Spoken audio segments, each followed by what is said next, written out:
viens de co-présenter avec Xavier Moissé les nouvelles recommandations SFETD et Société française de neurologie sur la prise en charge des douleurs neuropathiques. Donc, ces nouvelles recommandations étaient très novatrices dans leur construction puisque nous avons inclus toutes les études médicamenteuses bien sûr, mais aussi des études non médicamenteuses, des études évaluant plutôt la psychothérapie ou des traitements innovants ou de la neuromodulation. Ces nouvelles recommandations ont permis de construire un algorithme qui est basé sur les médicaments mais également sur des traitements plus novateurs comme la toxine botulique, comme la RTMS et qui fait intervenir assez rapidement ces traitements innovants.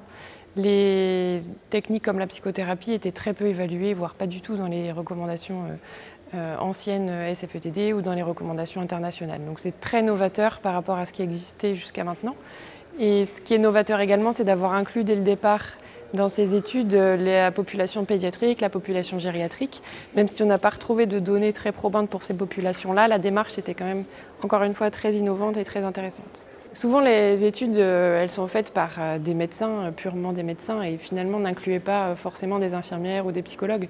Et là, le groupe de travail était réellement pluridisciplinaire, donc ça a permis de pouvoir évaluer toutes ces techniques-là en plus des médicaments. Même s'il y a moins d'études sur ces domaines-là, il y en a quand même, et notamment pour la psychothérapie, on retrouve des résultats vraiment intéressants. Nous venons de présenter les nouvelles données sur les recommandations pour la prise en charge de la douleur neuropathique en France. On a fait une revue de littérature complète en reprenant les études qui avaient été incluses dans la méta-analyse de 2015. Donc on a repris toutes les études depuis juin 2013 pour ce qui était déjà inclus et toutes les études toutes dates pour les traitements non pharmacologiques qui n'étaient pas inclus. Le but, c'est justement d'intégrer les traitements pharmacologiques et les traitements comme la neurostimulation, la psychothérapie, qui n'étaient pas pris en compte. On a séparé dans l'algorithme les traitements de la douleur neuropathique focale, périphérique et tous les autres types de douleurs. Pour les douleurs focales périphériques, on peut proposer soit des emplates de lidocaïne, soit de la stimulation électrique transcutanée dès la première ligne. Pour les douleurs plus générales, on peut utiliser par voie orale soit les inhibiteurs de recapture de la sérotonine et de la noradrénaline, c'est la duloxétine principalement, et aussi la venlafaxine. On peut utiliser les tricycliques, et plutôt à des petites doses, la tolérance au-dessus de 75 est moins bonne, et on peut utiliser de la gabapentine. Une des nouveautés des recommandations, c'est le passage en deuxième ligne de la prégabaline. Les dernières études utilisées à des doses proches de celles qu'on utilise en thérapeutique, de 150 à 300 mg, sont majoritairement négatives. Donc à forte dose, ça peut encore avoir un intérêt chez certains patients, mais à faible dose, on n'est pas supérieur au placebo dans la majorité des études. Donc la prégabaline apparaît en deuxième ligne. En deuxième ligne, on peut utiliser aussi le tramadol, et on peut utiliser éventuellement des associations de traitements de première et deuxième ligne.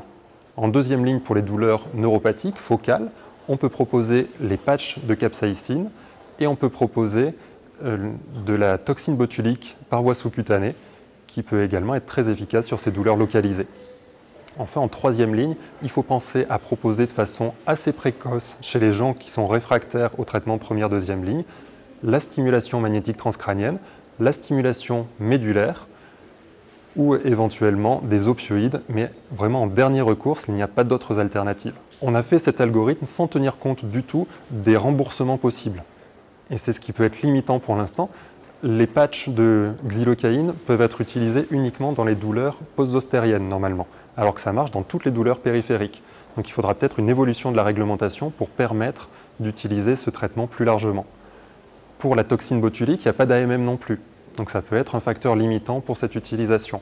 Donc les attentes dans les prochaines années, c'est de diffuser ces recommandations, qu'elles soient utilisées au maximum, et ensuite que la réglementation évolue un peu pour qu'on puisse les utiliser correctement.